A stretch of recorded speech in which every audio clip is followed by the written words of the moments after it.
Siamo con Fede Ambrosio, il grande protagonista del successo del Forte al Palacastellotti, 3 gol nel secondo tempo che poi hanno spianato la strada al vostro successo. Gara, Fede, molto equilibrata, risultato anche un po' rotondo, più di quello che ha detto la pista. Primo tempo molto tirato, poi secondo tempo il tuo gol e siete usciti alla distanza, gestendo anche con la grande esperienza che avete.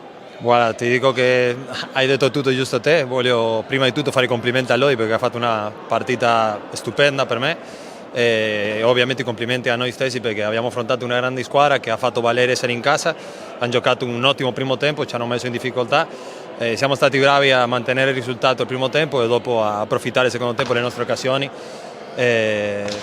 Felice perché comunque è un'emozione sempre giocare in questa pista qua, mi porta dei bellissimi ricordi, fare belle partite oltre il risultato, partite come questa qua fanno bene anche all'hockey su pista in generale. Assolutamente, 2 partite, 0 gol subiti, una tenuta difensiva e un grande sacrificio da parte di tutti voi. L'abbiamo visto stasera, i tiri che hai preso addosso tu, quelli che ha preso Pedro, insomma una squadra che si sacrifica per arrivare all'obiettivo comune.